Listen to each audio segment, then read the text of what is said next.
Here's a question. Can Empire Swordsmen beat up Orc Boys in a one-on-one fight? What about Orc Boys versus Empire Swordsmen? What about Empire Swordsmen versus Orc Boys? Why am I saying the same thing over and over again? Well, if you're eagle-eyed, you probably noticed the different elevation that these units have been on. So 3 tests going on here. One of them, the Empire Swordsman has the high ground. In another, the Orc Boys have the high ground over the Empire Swordsman. And on another, they're both on even ground, so a plain old fair fight. Now naturally, you'd probably predict the Orc Boys to beat the Empire Swordsman in every case. Well, is that true? Going through this fight, I used the Orc Boys like they would be used in battle, gaining their War. They get 2 Wars throughout this entire fight, and as you can see, they're winning pretty comfortably in the even fight. In the fight where the Orc Boys have the high ground, they're winning even faster and getting those units routed sooner than the Empire Swordsmen on even ground.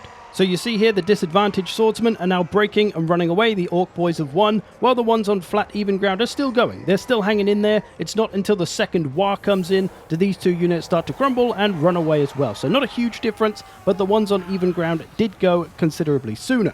And what about the fight with the Empire Swordsmen in the high ground? Well, they are indeed going to beat the Orc Boys. As you might have guessed from the title and thumbnail of this video, the high ground is the key player here. Obi-Wan wasn't joking around when he said, "It's over, bitch, I got the high ground, yo," or something like that. Whatever the quote, it's a huge advantage to have the high ground in Total War battles. And as I've demonstrated, it can make units that are meant to lose a fight actually win a fight. But what really went on here under the hood?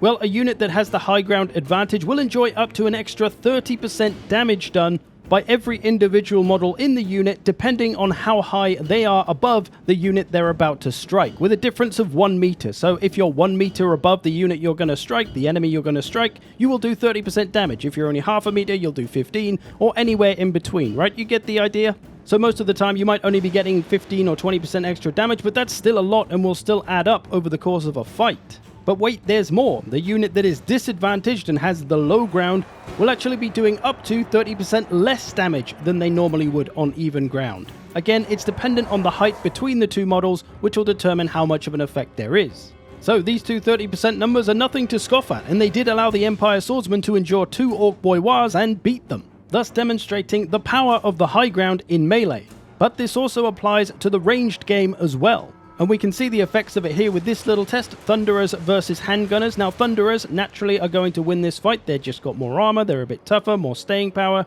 although their ranged attack is pretty much identical to the Handgunners. But we can see here after 1 volley, these 2 even ground units have 5,000 health each, the Handgunners. These ones that are disadvantaged have 4,700 and 4,800, so a few hundred less than the even ground ones, and the high ground ones have 5,500 and 5,800, so they've lost way less than the other 2 because of that high ground advantage and because they're probably taking about 30% less damage. So it all works exactly the same as the melee game, except for the distance between the units. The height advantage is up to 40 meters rather than just 1 meter. So if you're 40 meters above your target, you'll do 30% extra damage. If you're only 20 meters above your target, you'll do 15% extra damage. And we see the same results as the Orc Boy test here. The Thunderers with the high ground won faster than the ones with the even ground, and the Thunderers in the low ground are actually losing to the Empire Handgunners. So we again see the evidence of the high ground being incredibly advantageous. Apply all this same stuff to artillery as well. It also applies to flying units, as they sit 16 meters above ground level. So a flying missile unit will do that extra damage pretty much all the time. And just to run the quick test here, I've got some flyers shooting at an even ground unit, but I've also got them on some much bigger elevation. So they've got their 16 meters already being above the ground, plus the elevation, so they're probably well over 40 meters, and thus they're going to be doing that maximum damage. So even putting flyers on high ground, on elevation, still provides an extra advantage. And by the time these handguns have entirely run out of ammo shooting at Saurus, we can see here they've got this unit down to 3,400 health, this one down to just below 3,000, so we'll call that on average maybe 3,200. And what about the 2 Saurus on the low ground? How much health do they have left? 2,100 and 2,200, so pretty much 1,000 roughly damage difference. That's pretty substantial. And all we did was simply plonk them on a hill a bit higher than the enemy. This is also why the walls are a pretty big advantage in sieges, because you're again maybe like 20 meters above the enemy, just doing extra damage by shooting from up there. I also did the same kind of test with cavalry, charging downhill, charging uphill, charging on flat ground, but I actually found that there wasn't a huge difference in this. It is supposed to be that a unit traveling downhill will go a little bit faster and thus will do a little bit more collision damage and things like that, but in this test I didn't find that the cavalry charging downhill did much more than either of the other two. The one charging uphill has actually done more damage here, but I think that's because it engaged sooner than the downhill unit, so it's just been fighting longer, so not really a fair test this one. But either way, I think it's still safe to assume that traveling and charging downhill is still more advantageous than either of the other two options. It's also worth noting that units will get tired more quickly when running uphill, so that's another advantage of the high ground. If you can make the enemy have to run up a hill, you're going to tire them out before they've even reached you. So what can we do with this information? Well, when you're deploying, take a look around. Check out the terrain. Is there any high ground we can take advantage of? Any slopes we can make the enemy fight on so that they're fighting uphill? Is there any spots we can place our missile units or artillery to gain that little elevation extra damage? Are there any spots where we can have our cavalry charging downhill into the enemies? These seemingly small things can actually add up to big advantages. But of course you have to know when you can do this and when you can't. If the enemy has a ranged advantage over you, typically with artillery, they're just going to shoot at you on that hill until you come down. So you're going to be better off charging after them rather than sitting there waiting for them to run out of ammo and hoping they don't do too much damage. If you're the one with the ranged advantage though, the artillery, the missiles, well, you can just sit there until the enemy comes to you in most cases. The enemy, if it's defending and it is trying to just sit back and let you come to it, if you do some damage to their army, they'll usually eventually come after you, whatever the situation. So this is easily done with artillery, of course, or if you don't have that, maybe some magic, you could run over there with a caster, drop a few spells, and then they'll come charging after you. It's all about finding different ways of getting these high ground advantages with both melee and missile.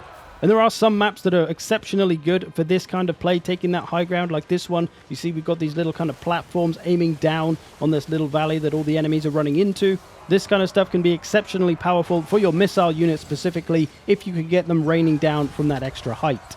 So whether it's a land battle, a minor settlement, a siege, a choke point, look out for these high ground advantages. But what can we do if there seemingly is no way to take away that high ground advantage of the enemy though? Because fighting uphill is never a good option. Well, what I like to do, instead of just charging straight at the enemy from my deployment, which will put me fighting uphill, I try to get on even ground somehow. That might mean running to another part of the hill that the enemy is on and trying to gain some even ground with them, or in some cases maybe even taking the high ground myself. The only downsides to this is if the enemy has artillery, I'm going to be exposed to it for longer, which is going to do more damage to me, and I might wear my army out a little bit more than if I just ran straight at them. But this generally, I would say, is probably better than having to fight uphill, risking my enemies doing potentially 30% more damage to me with their units and me doing 30% less to them. So there's usually some way around it to try and take back that high ground advantage, or at least to take it away from the enemy so you can be on even ground. And do remember that this high ground advantage is all on a model to model basis rather than an entire unit. So if you can position your units well, you can try to get a high ground advantage for every model in your unit rather than just maybe half of them. And also remember this all with cavalry when charging around. If you can get any downhill charging action, that's just going to be that little bit better than charging on even ground or uphill.